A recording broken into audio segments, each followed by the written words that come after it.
당신을 사랑하십니다. 당신은 복 있는 사람입니다. 삽시다. 주 안에서 사랑하고 축복합니다. 제목을 따라하겠습니다. 은혜 받은 자가 됩시다. 성도들은 하나님의 도우심이 없이는 살 수가 없는데요, 하나님의 도우심을 은혜라고 그러죠. 그 도우심이 단순하게 어떤 문제 때문에 문제를 해결받았다, 뭐 이런 것도 도움이시라고 할 수가 있지만, 예수 믿는 사람들은 전적으로 하나님께 의지하여 살아가야 우리 예수님이 우리의 호흡이 되시고, 우리 예수님이 우리의 생명이 되시고, 우리가 가는 길에 항상 동행하여 주셔서 은혜로 살아가는 모든 것이 바로 하나님께서 주시는 그런 은혜라고 할 수가 있습니다. 믿지 않는 사람들은 은혜라고 하는 말을 쓸 수가 없어요. 무당들이 굿하다가 은혜 받았다고 하는 사람이 없잖아요. 할렐루야. 점을 보다가 은혜 받았다 이런 사람들이 없잖아요. 믿음의 사람들만 하나님께 은혜 받았다고 이야기를 하면서, 건강이 회복됐을 때 은혜 받았다고 이야기하고요, 문제 해결됐을 때 은혜 받았다고 하고요, 자식들이 잘 되었을 때 하나님의 은혜 받았다고 이야기를 하고요, 내 삶의 문제들이 하나님의 은혜 가운데 형통하게 하나님께서 우리의 길을 딱 열어주실 때, 그때 우리가 은혜 받았다고 이야기를 할 수가 있는 거죠. 그래서 기독교는 은혜의 종교이고, 우리 하나님 믿는, 예수 믿는 사람들은요, 하나님의 은혜 속에 살아가야만 살아가는 그런 사람인 줄로 믿습니다. 그럼 오늘은 은혜에 대해서 초점을 맞추면서 오늘 말씀을 한번 알아보려고 하고 있어요. 여러분, 우리 은혜는요, 어떤 것이 은혜라고 하냐면, 하나님께서 우리의 삶의 모든 것을 전적으로 책임져 주시는 것이 바로 은혜인 줄로 믿습니다. 특별히 이 은혜라는 단어는 성경에 여러 가지 단어가 있지만, 특별히 우리가 어떤 공적이나 어떤 행위로서 하나님의 어떤 도우심과 그 관계와 그 함께 하심과 그런 것을 누리는 것이 은혜가 아니라, 우리가 어떤 것이 하지 않았음에도 불구하고 하나님이 전적으로 보시는 그런 책임과 하나님의 은혜, 쌓으시는 그런 축복, 이것이 바로 은혜인 줄로 믿습니다. 자, 성경에서 그 은혜가 무엇이냐고 이야기하는데요, 사무엘하 7장 18절 말씀을 읽어볼게요. 시작. 다윗 왕이 여호와 앞에 들어가 앉아서 이르되, 주 여호와여, 나는 누구이오며 내 집은 무엇이기에 나를 여기까지 이르게, 따라합시다, 나를 여기까지 이르게 하셨나이까. 하나님께서 우리의 삶에 여기까지 함께 하시는 은혜로 우리 삶을 도우시는 것이 은혜인 줄로 믿습니다. 에베네스라는 말 기억나시죠? 하나님이 여기까지 우리와 함께 하시고 도우셨다, 이것이 에베네셀이란 뜻이에요. 할렐루야. 시편 5편 12절 말씀 읽어볼게요. 시작. 여호와여, 주는 의인에게 복을 주시고 방패와 같은 은혜로 그를, 따라합시다, 방패와 같은 은혜로 그를 호위하시리이다. 하나님이 우리를 어떻게 호위해 주신대요? 방패와 같은 은혜로. 하나님이 지키시고 보호해 주신 게 은혜라는 거예요. 믿음의 사람들은 은혜가 떨어지면 절대 안 돼요. 할렐루야. 왜냐하면 은혜가 떨어지면 하나님의 보호하심과 하나님의 간섭하심이 사라지게 되거든요. 할렐루야. 갈라디아서 1장 15절 시작. 그러나 내 어머니의 태로부터 나를 택정하시고 그의 은혜로 나를, 따라합시다, 나를 택정하시고 그의 은혜로 나를 부르시니가. 하나님의 특별한 선택이 은혜라는 거예요. 할렐루야. 인사합시다. 하나님이 우리를 특별하게 선택하셨습니다. 에베소 2장 8절 말씀 시작.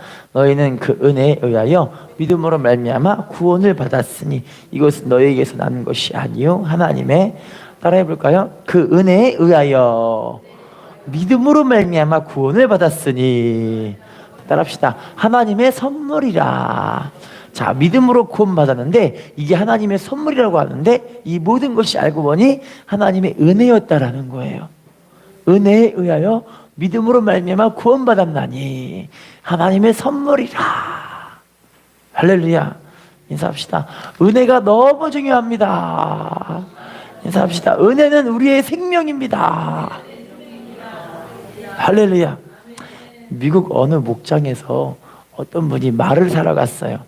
자, 말을 사러 갔는데 이 목장 주인이 예수 믿는 사람이었던가 봐요. 이 말을 길들일 때 말을 사는 사람에게 이렇게 이야기를 해요. 저 이 말을 모실 때 참 주의사항이 있는데요. 말을 제가 어려서부터 잘 이 훈련을 시켜가지고 이 말은 두 가지 단어만 잘해도 이 말이 통제가 돼요. 뭔데요? 할렐루야 하면 앞으로 가고요. 아멘 하면 서요. 할렐루야 하면 앞으로 가고 아멘 하면 서요. 그랬더니 이 살아온 사람이 말이 좀 이상하잖아요. 아, 그런 게 어디 있어요.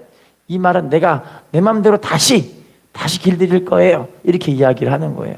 대가를 치르고 말을 타게 됐죠. 말을 타고 이리야 하니까 말은 지금까지 너무 온순하게 길들임 받아서 갔는데 갑자기 이리야 하고 배를 팍 차버리니까 이 말이 깜짝 놀라서 막 빨리 뛰어가는 거예요. 근데 막 빨리 뛰어가니까 이 말 주인은 신나가지고 이야 막 빨리빨리 지나가니까 너무 기분이 좋고 재밌는 거예요. 그런데 한참 가다가 나무가 지나가고 산이 지나가고 숲을 통과하고 막 가고 있는데 갑자기 이 말 주인이 깜짝 놀랐어요. 왜냐면 맨 앞에가 낭떠러지가 있는 거예요. 낭떠러지. 그래서 이거 어떻게 하지? 이거 말을 세워야 되는데 분명히 주인이 나한테 뭐라고 했는데 기억이 안 나네? 막 기억이 날라가는데 기억이 안 나는 거예요. 아, 큰일 났다. 이러다 죽었다. 이러면서 그 마음에 이제 하나님 향한 그런 간절한 마음으로 회개를 하기 시작해요. 회개. 하나님, 제가 우리 가정에 이렇게 못된 짓을 했고 우리 친구들이 이렇게 못된 짓을 했고 또 내가 지금 말 살아온 이 말 주인에게도 이렇게 무례하게 했습니다. 하나님 용서해 주십시오 하면서 막 기도하면서 가고 있어요. 그래서 내가 막 하다가 예수님 이름으로 기도했습니다. 아멘 이러니까 갑자기 말이 낭떠러지 발 앞에서 딱 쓴 거예요. 할렐루야. 그랬더니 이분이 너무 기분 좋아가지고 두 손 들고 할렐루야 이런 거예요. 어떻게 됐을까요? 너무 안타깝죠? 여러분 우리가 좀 알아야 될 게 생명에 관계된 거는 좀 우리가 중요하게 여겨야 돼요. 할렐루야. 여러분 신앙생활에 우리 신앙생활에 생명에 관계된 게 바로 은혜거든요. 은혜가 막히면 큰일 나는 거예요. 큰일 나는 거. 한약에 이런 말이 있어요. 통즉 불통이요 불통인즉 통이라. 혹시 이 무슨 뜻인지 아세요? 통이라는 건 통할 통. 통하면 불통 안 아프다. 불통 안 아프다.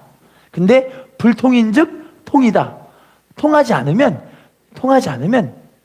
아프다. 할렐루야. 여기서 말하는 게 그 통이라는 게 은혜거든요. 은혜. 우리 믿음의 사람들은 은혜가 흐르고 생명의 은혜가 흐르고 생수의 은혜가 확 흘러 넘치면요 이 사람은 안 아프고 삶도 하나님이 함께 해주시니까 시온 대로가 팍팍 열리고 우리 자녀들 하나님이 복 있게 만들어 가시고. 그런데 하나님의 은혜가 딱 막혀버리면 몸도 아프고 환경도 막히고 내 마음도 막혀버리고 하나님의 은혜가 안 흐르니까 마음이 얼마나 우울하고 괴롭고 짜증이 나고 이런 일이 벌어지는 거예요. 할렐루야. 여러분 우리 은혜는 너무 중요하기 때문에 이 은혜에 대해서 우리가 막히지 않도록 항상 우리의 삶을 점검해야 할 줄로 믿습니다. 인사합시다. 은혜가 너무 중요합니다. 자, 그러면 지금부터는 어떻게 해야 은혜를 받을 수 있을까요? 어떻게 은혜를 받을 수 있을까요? 로마서 8장 26절 읽어볼까요? 시작. 이와 같이 성령도 우리 연약함을 도우시나니 우리는 마땅히 기도할 바를 알지 못하나 오직 성령이 말할 수 없는 탄식으로 우리를 위하여 치니. 따라합시다. 우리는 마땅히 기도할 바를 알지 못하나. 따라합시다. 오직 성령이 말할 수 없는 탄식으로 우리를 위해 무엇하고 계신데요? 그래서 여러분 우리가 기도할 때 성령께서 우리의 기도를 도우셔서 함께 하시고 하나님 앞에 말할 수 없는 탄식으로 기도를 대신해 주시는 걸 우리가 볼 수가 있어요. 욥기서 33장 26절이에요. 시작. 그는 하나님께 기도함으로 하나님이 은혜를 베푸사 그로 말미암아 기뻐 외치며 하나님의 얼굴을 보게 하시고 사람에게 그의 공의를 회복시키시느니라. 따라합시다. 그는 하나님께 기도함으로 하나님이 뭘 베풀어 주신대요? 뭐 하기 때문에? 기도하기 때문에 하나님이 은혜를 베풀어 주신대요. 할렐루야. 그래서 우리가 기도 생활이 너무너무 중요한 게요. 믿음의 사람들은 어찌하든 내가 하나님 앞에 기도하기를 힘써서 하나님께 나아가셔야 그 은혜가 막히지 않고 흐르게 되는 거예요. 예수님도 왜 우리들에게 시험에 들지 말게 깨어 기도하라, 유혹에 빠지지 않게 깨어 기도하라 하신 이 말씀이 우리가 자꾸 기도해야 하나님의 은혜가 흐르고 그 은혜로 우리가 살 수 있는 힘이 생기게 되는 거거든요. 할렐루야. 자, 그러면 두 번째 어떻게 은혜를 받고 살 수 있을까요? 데살로니가전서 2장 13절 시작. 그러므로 하나님께 끊임없이 감사함은 너희가 우리에게 들은 바 하나님의 말씀을 받을 때 사람의 말로 받지 아니하고 진실로 그러하도다. 이 말씀이 또한 너희 믿는 자 가운데, 자 따라합시다. 하나님의 말씀을 받을 때 누구의 말로 받지 않아요? 사람 말로 받지 않아죠. 따라합시다. 하나님의 말씀으로 받음이니, 따라합시다. 진실로 그러하도다. 이 말씀이 믿는 자 가운데서 뭐 하게 되신대요? 여러분, 우리가 하나님의 말씀을 듣고 말씀 생활을 순종하며 나아갈 때 이것이 믿는 자 가운데서 말씀이 역사를 하시는 거예요. 근데 주의 중 여러분들에게 말씀을 전할 때 하나님 말씀을 지금 전하고 있는 거잖아요. 여러분, 저는요 이 자리에 설 때 항상 두렵고 떨리고 마음이 항상 두근두근하고 그래요. 왜냐면 여기서 이 자리에 말씀을 전하는 건 내 말로 하는 게 아니에요.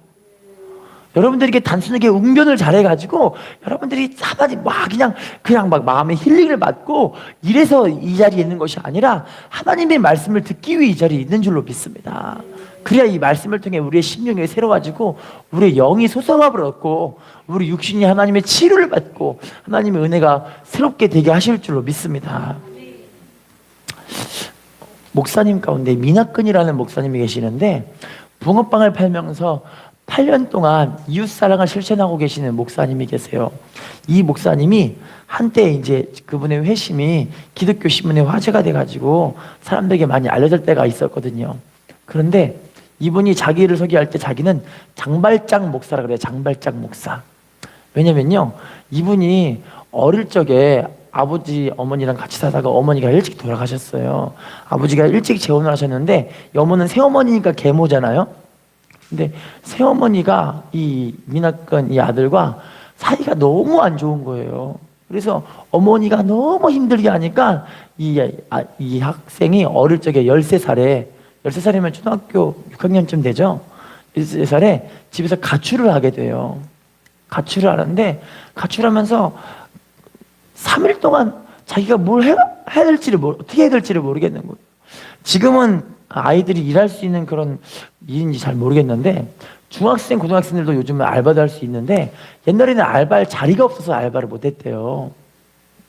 그러니까 이 아이가 일자리를 찾아봐도 일을 할 수가 없으니까 어찌어쩌다 보니까 3일 동안 굶고 돌아다니다가 너무 배가 고파가지고 어쩔 수 없이 빵집에 있는 빵을 훔쳐다가 먹다가 걸린 거예요.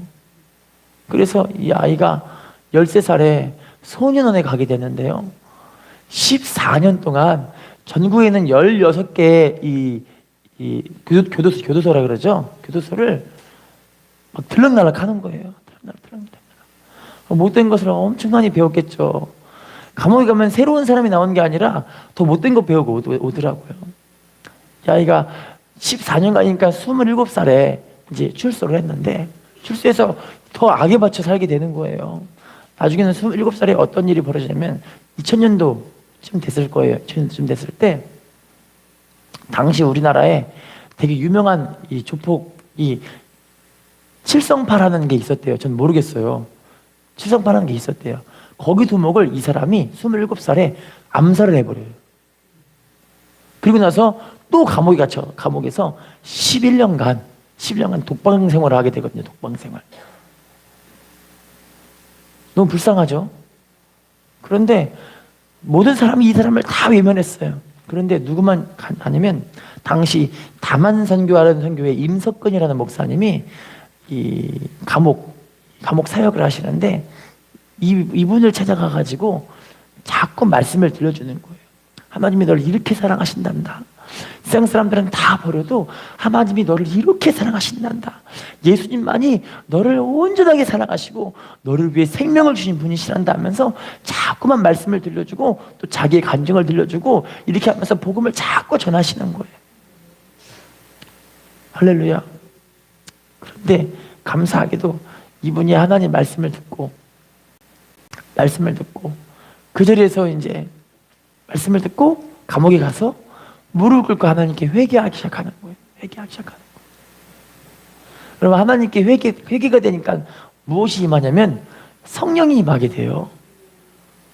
할렐루야. 여러분, 회개를 진짜 마음으로 하는 사람들에겐 하나님의 성령의 은혜가 부어져요. 그런데 여전히 자기 마음을 그냥 그 상태로 냅두고 옛날 모습 그대로 냅두면서 내가 하나님께 나아가면 하나님 은혜가 임하지 않아요. 할렐루야. 그분이 그래서 하나님의 은혜가 임하고 성령이 임하니까 그때부터 그분의 마음이 새로워지잖아요. 하나님 말씀이 딱 맞아요. 회개하면 하나님 마음에 새 마음이 임해요. 새 마음. 할렐루야. 그래서 결국엔 그분이요 거기서 공부를 하기 시작하는데 13살에 집을 뛰쳐나왔고 감옥 생활을 했으니까 초등학교, 중학교, 고등학교를 못 나왔잖아요. 그때부터 감옥에서 9년간 열심히 검정고시를 해요. 그래서 초등학교, 중학교, 고등학교를 다 수료를 해요. 그 감옥 안에서. 그리고 나서 그분이 모범수로 출소를 하게 됩니다. 출소했는데 그때부터 그분이 신학교에 들어가셔서 목사님이 되시는 거예요. 그런데 신학교 다니면서 하나님이 이분의 삶이 얼마나 아름답게 살았던지 주변에 너무 예쁘고 아름다운 그런 이 아내분, 사모님을 주신 거예요. 두 분이 사랑하고 이제 사역을 하기 시작하는데 사역을 어떻게 해야 될까 고민하다가 그래 우리가 내가 감옥에서 나왔으니까 감옥에 나온 사람들을 위주로 우리가 사역을 하자. 왜냐면 내가 제일 그 감옥에 나온 사람들의 마음을 이해를 할 수 있으니까 그래서 우리가 그분들을 섬기자 해가지고 감옥에 갇힌 사람들 가운데 되게 불쌍하신 분들이 너무 많더라고요. 너무 많아서 이분들의 사역을 위해서 남편 목사님은 붕어빵을 파시고 아내 사모님은 식당을 경영하셔서 돈을 모아가지고 그 돈으로 우리 고아와 과부 불쌍하신 분들 감옥에 나오신 분들 억울한 사람들 이분들을 위해서 열심히 사역을 하시면서 교회를 세워갖고 하나님이 일을 하시는데 감옥에 나오실 때마다 나온 사람들에게 이제 돈 갖고 있는 사람들에게 그 목사님이 돈 버는 거 가지고 감옥 안에 영치금을 넣어주기도 하고 면회를 가기도 하고 이러면서 자꾸 복음을 전하는 일을 하다 보니까 감옥에 나온 사람이 이 목사님을 찾아오는 거예요. 그러니까 목사님이 자기가 잘 했던 그 붕어빵 그 자리를 벌써 30개나 넘게 다른 사람에게 자꾸 넘겨주면서 자기는 새로 붕어빵을 하고 또 그 잘했던 자리를 다른 사람이 넘겨주고 이러면서 하나님의 일을 잘하면서 영혼구령의 사역을 정말 아름답게 감당하고 있다는 그런 기사가 떴었어요. 할렐루야. 여러분 이렇게 하나님 말씀으로 심령이 새로워지는 사람들이 정말 복 있는 사람인 것 같아요. 인사합시다. 말씀으로 심령이 새로워집니다. 인사합시다. 말씀이 우리의 삶의 능력이 됩니다. 자, 그 다음에 하나님이 어떻게 은혜를 받을 수 있을까요? 사도행전 2장 42절 말씀 시작. 그들이 사도의 가르침을 받아 서로 교제하고 떡을 떼며 따라합시다. 사도의 가르침을 받아 서로 교제하고 떡을 떼며 오로지 기도하기를 힘쓰니라. 성도님들의 이 교제를 통해서 하나님이 이루어지는데 이 교제는 단순하게 밥 먹고 놀러다니고 이게 교제가 아니에요. 사도의 가르침을 받아 서로 떡을 떼고 교제하고 오로지 기도하기를 힘쓰는 신앙 안에 있는 공동체가 되어야 이 교제를 통해 하나님의 은혜가 이루어지게 되는 거예요. 할렐루야. 여러분 이 교회의 모임은요 다 하나님의 말씀과 기도에 이루어지는 모임이 되어져야 하나님의 은혜가 임하지, 우리가 뭐 맛있는 거 먹고 뭐 놀러 다니고 이런 모임은요 하나님 기뻐하는 모임이 아니에요. 할렐루야. 자, 그러면 네 번째 어떨 때 하나님의 은혜가 임할까요? 사도행전 8장 12절 시작. 빌립이 하나님의 나라와 예수 그리스도의 이름에 관하여 전도함을 그들이 믿고 남녀가 다 세례를 받으니. 따라합시다. 전도할 때 은혜가 임합니다.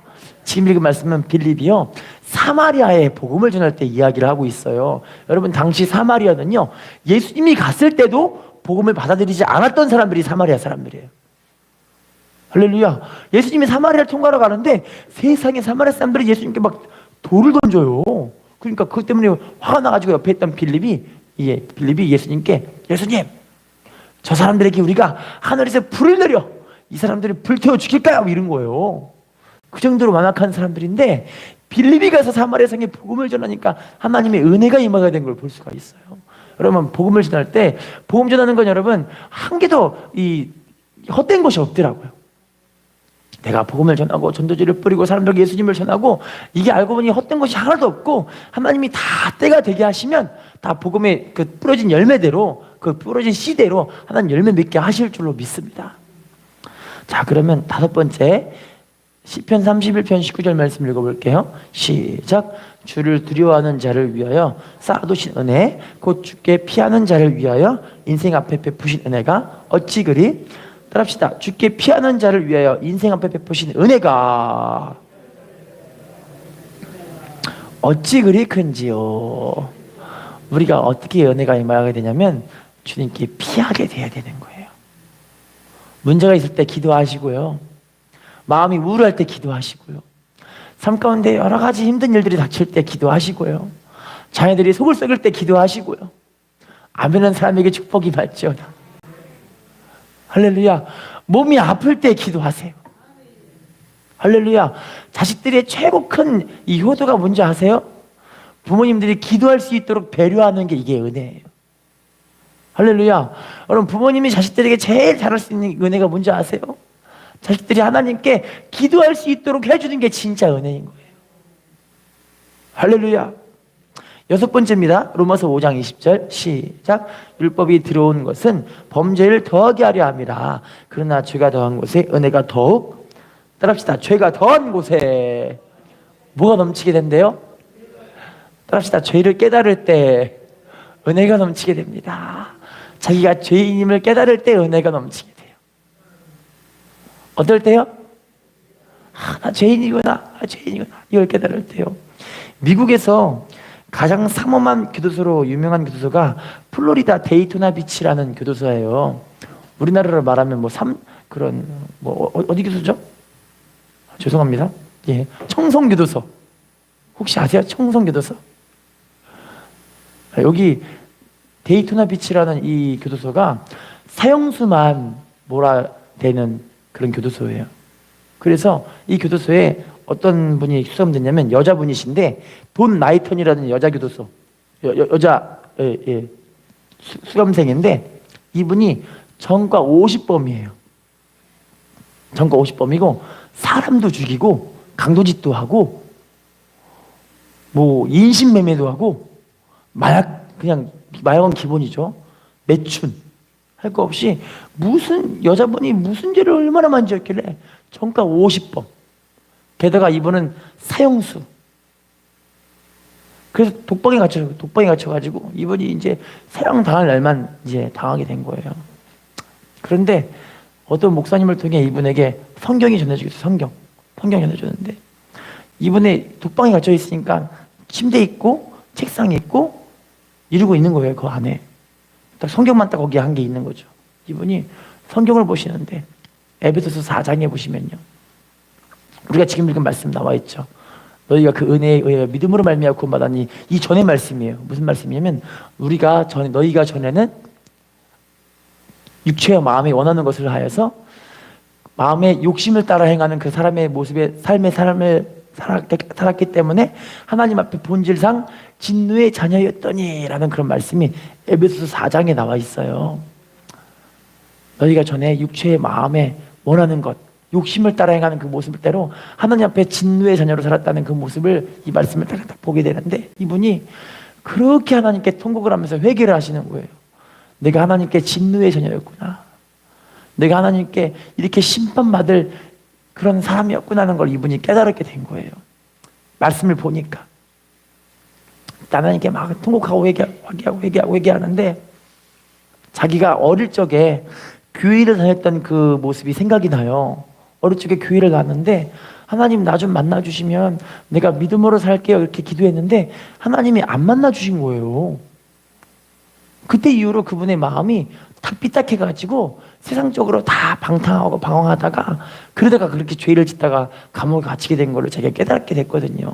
그래서 하나님께 어떤 회개를 하냐면, 하나님, 내가 죄를 짓고 이렇게 방탕하다가 이 자리에 왔는데 만약에 하나님께서 저를 한 번만 만나주시고 살려주시고 내 인생에 한 번의 기회를 더 주신다면 내가 저와 같이 이렇게 나쁜 길로 들어간 이런 사람들에게 복음을 증거해서 하나님의 사람으로 세워서 구원받게 하겠습니다. 그렇게 하나님께 기도를 하는 거예요. 그랬더니 자기가 죄인임을 깨닫고 하나님께 회개가 통곡이 나오니까 하나님의 은혜가, 성령이 막 임하시잖아요. 할렐루야. 감사하게도 이분이 하나님의 은혜를 받고 회복이 되니까 마음이 새로워지게 됐어요. 그때부터 이분이요, 모범수로서 사람들을 얼마나 사랑하고 섬기든지 감옥 안에서 다 사형수만 있는데 이분이 완전 하나님의 사람으로 세워지게 된 거예요. 그래서 사람들에게 복음을 전하고 그렇게 열심히 한 사람들을 위해 봉사하고 그러니까요, 나중에는 이분이 7년 만에 모범수로 출소를 하게 되어져요. 할렐루야. 여러분, 죄를 깨닫는 사람들이 복 있는 사람인 것 같아요. 인사합시다. 깨닫는 당신이 축복의 주인공입니다. 자, 7번째, 어떨 때 은혜가 임할까요? 히브리서 4장 16절 시작. 그러므로 우리는 긍휼하심을 받고 때를 따라 돕는 은혜를 얻기 위하여 은혜의 보좌 앞에, 따라합시다. 은혜의 보좌 앞에 담대히 나아갈 것이니라. 하나님께 나아갈 때 우리에게 은혜 주실 줄로 믿습니다. 자, 그러면 지금부터는요, 은혜를 방해하는 것이 있어요. 은혜를 방해하는 것. 우리 삶 가운데 생명 같은 그 은혜를 방해하는 것이 무엇일까요? 살전 데살로니가전서 3장 5절 말씀 읽어볼게요. 시작. 이러므로 나도 참도 못하여 너희 믿음을 알기 위하여 그를 보내었노니 이는 혹 시험하는 자가 너희를 시험하여 우리 수고를 헛되게 할까? 따라해볼까요? 시험하는 자가 너희를 시험하여 우리 수고를 헛되게 할까 함이니. 어떤 게 수고를 헛되게 한대요? 시험하는 자가. 마태복음 4장 2절과 3절 보시면요, 예수님을 시험하던 자가 있었어요. 예수님을 시험하던 자가 마귀죠, 마귀. 근데 그 마귀가 예수님이 광야로 가서 시험 받을 때 마귀가 시험을 하거든요. 여러분, 지금도 교회 안에서 믿음의 사람들을 시험하는 그런 마귀가 막 이렇게 충동질하는 그런 사람들이 있어요. 다 마귀가 아니고 어쩔 때 우리가 마귀가 되더라고요. 어쩔 때 우리 안에 떨어지고 막히고 하나님의 은혜 속에 살지 못하고 그럴 때 우리 안에 이런 죄악된 모성들이 드러나서 마귀가 쓰임받게 하는 그런 일들이 드러나게 될 수도 있더라고요. 할렐루야.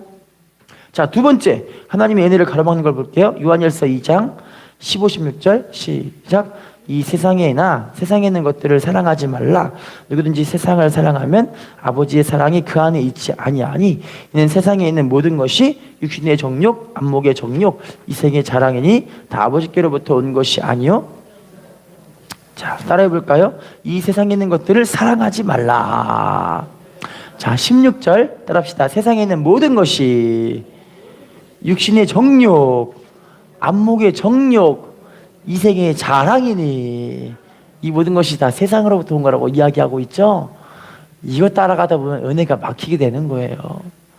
자, 그럼 3번째, 계시록 3장 15, 16절 시작. 내가 내 행위를 아노니 내가 차지도 아니하고 뜨겁지도 아니하도다. 내가 차든지 뜨겁든지 하기를 원하노라. 내가 이같이 미지근하여 뜨겁지도 아니하고 차지도 아니하니 내 입에서 너를 토하여, 따라합시다. 내가 차든지 뜨겁든지 하기를 원하노라. 16절 따라합시다. 미지근하여 뜨겁지도 아니하고 차지도 아니하니. 주님이 제일 싫어하는 게 어떤 거라고 이야기하고 계시죠? 미지근한 사람들. 여러분, 우리는 진짜 그리스도인이 되어야 됩니다. 할렐루야. 요즘 말로 말하면 찐 그리스도인. 우리는 찐 그리스도인이 되어야 돼요. 할렐루야. 프랑스의 한 여성이 한국에 왔습니다. 한국에 왔는데 회사를 다니고 있어요. 프랑스 여인이라 회사를 막 열심히 다니는데 어느 날은 과장님이 이 프랑스 여성을 데리고 점심 식사를 하러 같이 가요. 밥을 맛있게 먹었어요. 먹었는데 이 과장님이 뭐라고 하냐면, 이봐, 자네 혹시 후식으로 계피사탕 먹지 않으려나? 이렇게 얘기를 해요. 계피사탕. 그러니 이 프랑스의 여성이, 아니 한국 사람들이 소피도 먹고 돼지피도 먹고 피는 먹는 건 알겠는데 세상에 계피까지 사탕으로 만들어 먹어? 그런 마음에 그게 너무 싫은 거예요. 그래서 아니 후식으로 계피사탕이라뇨? 전 안 먹을래요. 그랬더니 다른 것도 있네. 뭔데요? 눈깔 사탕. 이러는 거예요. 아니요. 눈깔 사탕이 어디서 났어요? 그랬더니 내가 부장님 거 몰래 빼왔어. 이러는 거예요. 부장님 걸 몰래 빼왔대요. 그래서 이 여자분이 기절을 해버렸어요. 자, 옆에서 막 깨우는 거예요. 아니, 이봐, 자네 몸이 너무 허약해졌네. 어서 우리 집에 가세나. 내가 자네를 몸보신 시켜줄게. 몸보신. 그랬더니 아니 무슨 몸보신이에요? 그랬더니 우리 마누라 내장탕. 이러는 거예요. 그때 기절해서 3일 동안 못 깨어났어요. 못 깨어나가지고 병원에 실려갔죠. 자, 병원에서 나오는데 이제 혼자 태어나 집에 가고 있는데 세상에 더 충격을 받은 게 병원 옆에 가는데 할머니 뼈 해장국이 나오고 있는 거예요. 할머니 뼈 해장국. 근데 그 옆에 특선 메뉴 해가지고 뭐가 나오냐면 할머니 산채 비빔밥. 그래서 이 프랑스 여성이 기절을 해버렸죠. 그런데 이제 시간이 흐르고 이분이 한국의 문화를 이해하다 보니까 이게 뭔 말인지 이해가 간 거예요. 우리 여러분 다 이해하셨잖아요. 그런데 프랑스 여성은 이해를 못해요. 왜냐면 외국인이니까. 그죠? 여러분 우리가 왜 자꾸만 찐 그리스도인이 돼야 된다고 말씀드리냐면요, 진짜 예수 믿는 사람이 돼야 말씀이 이해가 가고요, 진짜 예수 믿는 사람으로 살아야 우리가 하나님의 말씀의 능력으로 살 수 있게 세상에서 하나님의 능력과 권세와 권능으로 이기는 삶을 살 수 있게 되는 거예요. 할렐루야. 그런데 웬걸요, 찐 그리스도인 아닌 미지근한 신앙인 사람들은요, 하나님 말씀이 말씀처럼 안 보이니까 맨날 기절하고 맨날 자빠지고 맨날 깜짝 놀라고 이렇게 되는 거예요. 할렐루야. 우리 찐 그리스도인이 됩시다. 자, 인사합시다. 찐 그리스도인이 됩시다. 자, 지금 그러면요, 본문에 사도 바울이 받은 은혜에 대해서 이야기를 해요. 우리가 이 은혜를 보면서 우리가 바울 같은 은혜를 받는 사람들이 되었으면 좋겠어요. 첫 번째, 바울이 받은 은혜와 그 감사. 디모데전서 1장 12절 말씀 읽어볼게요. 시작. 나를 능하게 하신 그리스도 예수 우리 주께 내가 감사함은 나를 충성되이 여겨 내게, 따라해볼까요? 나를 충성되이 여겨. 뭘 맡겨주셨대요? 이게 너무 감사한 거예요. 주님이 자기를 인정하셨다는 거예요. 자기를 충성되이 여겨서 직분을 맡겨주셨대요. 할렐루야. 고린도전서 15장 10절 말씀 시작. 그러나 내가 나 된 것은 하나님의 은혜로 된 것이니 내게 주신 그의 은혜가 헛되지 아니하여 내가 모든 사도보다 더 많이 수고하였으나 내가 한 것이 아니요 오직 나와 함께 하신 하나님의, 따라합시다. 내가 나 된 것은 하나님의 은혜로 된 것이니. 자, 15장 10절 후반부 따라합시다. 오직 나와 함께 하신 하나님의 은혜로라. 이게 다 하나님의 은혜였다는 거예요. 자기에게 직분 주시고 사명 주시고 충성되이 여겨주시고 은혜 주셨다는 게 다 하나님의 은혜였다는 거예요. 디모데전서 1장 12절 다시 돌아가 볼게요. 시작. 나를 능하게 하신 그리스도 예수 우리 주께 내가 감사함은 나를 충성되이 여겨 내게, 따라해 볼까요? 나를 능하게 하신 그리스도 예수 우리 주께 내가 감사함은. 여러분, 사도 바울의 삶에 하나님께서 직분 주시고 사명 주시고 은혜 주신 게 알고 보니 이 사람을 능하게 하셔서 하나님이 쓰시려고 은혜를 주셨던 거예요. 여러분, 주님께서 능력 주셔야 우리는 살 수 있는 줄로 믿습니다. 주님께서 능력 주셔야 하나님의 사명 감당할 수 있는 줄로 믿습니다. 주님께서 능력 주셔야 우리 자녀들을 하나님의 은혜로 복 있게 만들어 가게 하실 줄로 믿습니다. 빌립보서 4장 13절 시작. 내게 능력 주신 자 안에서 내가 모든 것을, 따라합시다. 내게 능력 주신 자 안에서 뭘 할 수 있대요? 모든 걸 할 수 있으시죠? 우리 육신을 건강하게 하실 줄로 믿습니다. 질병을 치료하실 줄로 믿습니다. 삶의 문제들을 해결하실 줄로 믿습니다. 조용기 목사님이 유럽, 특별히 독일에 순회 부흥회를 가실 때가 있었어요. 순회 부흥회. 40일 동안의 여정이에요, 장장. 40일 동안 순회 부흥회를 가시는데, 가시기 전에 조용기 목사님 여의순복음교회 편지가 하나 날라왔어요. 그 편지가 어떤 편지냐면, 스위스에서 한 여성분이 유방암이 걸리셨는데, 양쪽 다 유방암에 걸려가지고 이게 뼈까지 침투해서 곧 있으면 죽는다라는 사형 선고를 받으신 거예요. 그래서 이분이 조용기 목사님께, 목사님, 실은 제가 곧 있으면 이 암이 전체가 다 돼서 저 이제 죽는데, 죽기 전에 목사님 기도 한 번 받고 죽고 싶습니다. 이 편지가 온 거예요. 목사님이 편지를 붙잡고 하나님께 기도를 하십니다. 하나님, 어떻게 하면 좋죠? 저는 아무 능력이 없는데 이 여자분이 기도받고 죽고 싶대요. 어떻게 하면 좋죠? 기도하는데 하나님 뭐라고 하시냐면, 내가 치료할 터이니 걱정하지 말거라 말씀하신 거예요.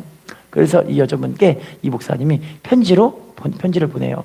암흑의 성도님, 하나님께서 암흑의 성도님을 치료하신다고 하니까 독일에 있는 그 부흥성에 카를로스라는 그 도시에서 부흥성이를 하는데, 그 자리로 스위스에서 오세요. 왜냐면 스위스 가장 가까운 자리가 그 카를로스라는 부흥회이기 때문에 그 지역으로 오시면 하나님이 우리 자매님을 새로운 사람으로 만드셔서 완전하게 치료하셔서 보내실 줄로 믿습니다.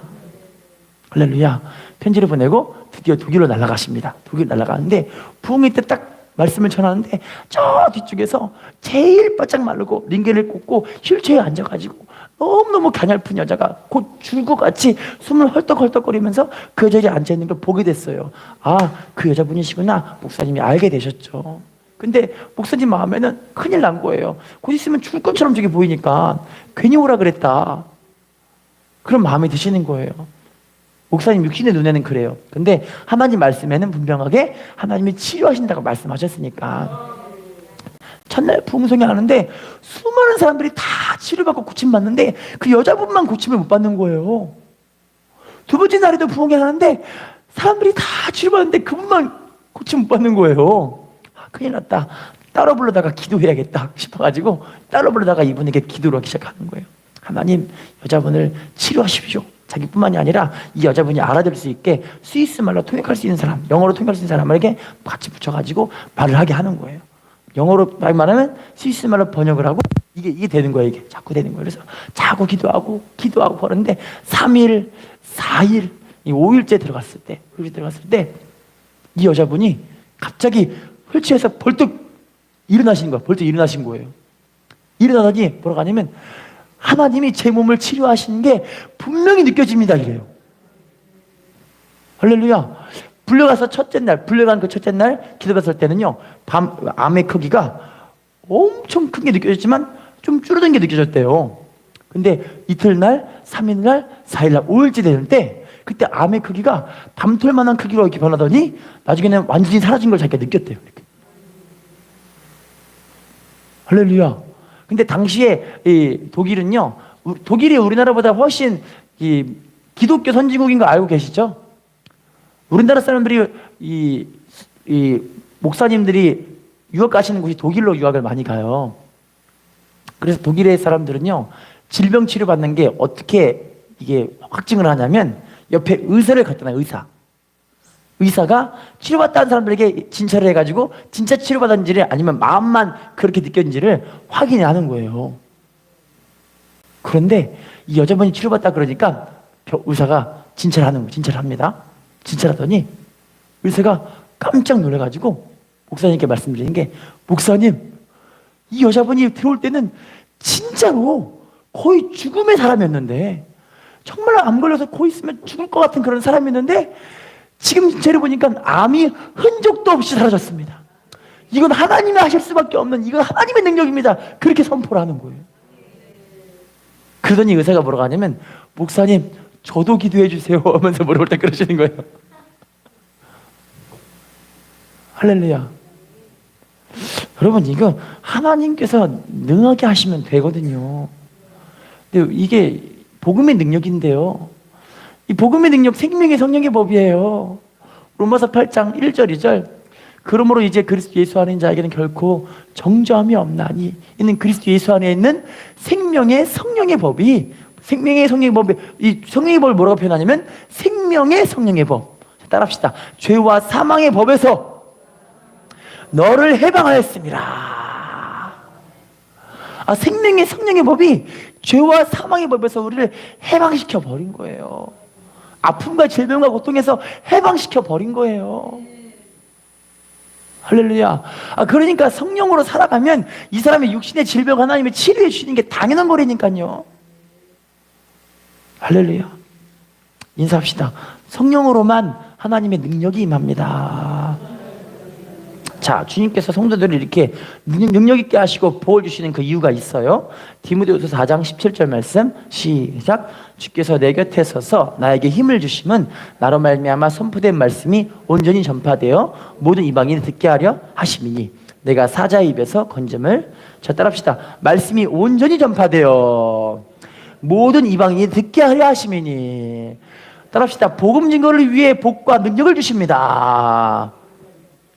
누가복음 10장 19절 시작. 내가 너희에게 뱀과 전갈을 받으며 권능을 주었으니 너희를 해칠 자가 결코, 자 따라합시다. 너희를 해칠 자가 결코 없으리라. 복음의 능력으로 살면 우리를 해할 자가 결코 없대요. 하나님이 복음의 능력으로 우리까지도 살려주시는 거예요. 할렐루야. 빌립보서 3장 3절 시작. 하나님의 성령으로 봉사하며 그리스도 예수로 자랑하고 육체를 신뢰하지 아니하는 우리가 곧, 따라합시다. 하나님의 성령으로 봉사하며. 뭐로 봉사하는 거래요? 성령으로 봉사하게 하시려고 우리들에게 능력을 주시는 거예요.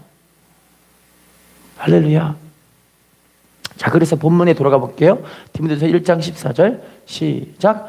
우리 주의 은혜가 그리스도 예수 안에 있는 믿음과 사랑과 함께 넘치도록 풍성. 따라합시다. 주의 은혜가 믿음과 사랑과 함께 또다. 알고 보니 이 모든 것이 하나님의 은혜로 이루어지는 일들이다라고 말씀하고 계시는 거예요. 할렐루야. 여러분, 결론을 맺겠습니다. 하나님 앞에 이렇게 믿음으로 살아가는 게 다 알고 보니 하나님의 은혜 속에서 살아가는 건데요, 이 은혜가 막히면 절대 안 돼요.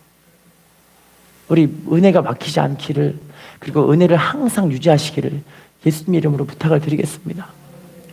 같이 우리 공부했던 목사님 가운데 한 분이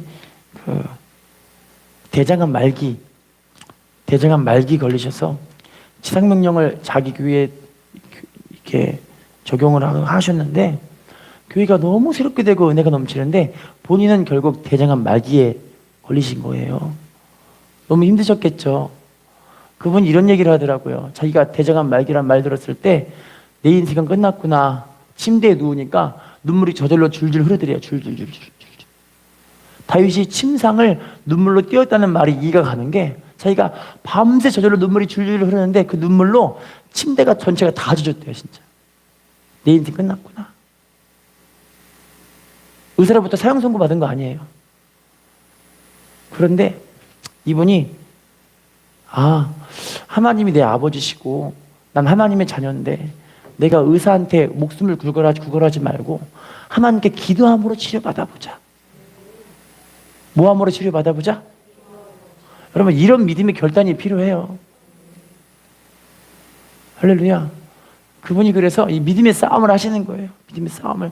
병원에서는 이 CT 촬영, MRI 촬영 다 하면서 곧 있으면 죽어요. 빨리 방사선 치료 받아야 돼요. 그래야 좀 더 살 수 있어요. 근데 아니요, 저 병원 안 가요. 저 병원 안 가고 하나님께 기도함으로 치료받을 거예요. 병원에서 뭐라 그럴까요? 이렇게 됐다고 생각해요. 미치셨구나. 잘못 돌아가시겠구나 해서 병원에서도 아예 상관도 안 했어요. 기도하는 거예요. 하나님 치료해 주십시오. 우리 마가복음 16장 17절 말씀 보시면 믿는 자들에게는 이런 표적이 따르리니 곧 저희가 내 이름으로 귀신 쫓아내며 새 방언 말하며 빔을 집으며 무슨 독을 마실지라도 해를 받지 아니하며 병든 사람에게 손을 얹은즉, 할렐루야, 손을 얹으면서 기도하시는 거예요. 대장 쪽에 예수를 명령하노니 대장 안에 있는 모든 암세포들은 부서지고 가루가 되고 물이 되어 사라질지어다. 할렐루야. 자, 따라합시다. 부서지고 가루가 되고 물이 되어 사라질지어다.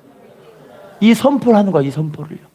예수의 이름으로 권세, 예수 이름의 권세를 의지해서 예수 이름으로 선포하는 거예요. 선포. 할렐루야. 그랬더니 이 선포를 얼만큼 하냐면 2년 6개월 동안 해요. 2년 6개월 동안. 여러분 중요한 건요, 한 번, 두 번 해서 막 하나님 안 했다 이게 아니에요. 매일 2년 6개월 동안 계속 선포하는 거예요. 계속 선포. 할렐루야. 그랬더니요, 2년 만에 병원에 갔는데 병원에서 뭐라고 하냐면 암이 멈췄습니다. 할렐루야. 6개월 있다가 또 병원 갔는데 뭐라고 하냐면 암 수치가 그 전보다 훨씬 작아지고 이미 암은 사라져버렸습니다. 그 얘기를 하시는 거예요. 하나님의 은혜라는 거죠. 여러분 우리 병치료도 마찬가지고요. 문제 해결도 마찬가지예요. 내가 혹여나 하나님 마음을 좀 아프게 했다면 다시 돌이키면 돼요. 다시 돌이키면 되고, 내가 다시 성령으로 살려고, 하나님 중심으로 살려고, 하나님 우선순위로 살려고 하나님께 돌아가면은 하나님 또 은혜를 주시는 거예요. 할렐루야. 결론입니다. 하나님은 지금도요, 이렇게 은혜로 사는 사람들을 너무 기뻐하세요. 그리고 은혜로 살기를 원하시죠.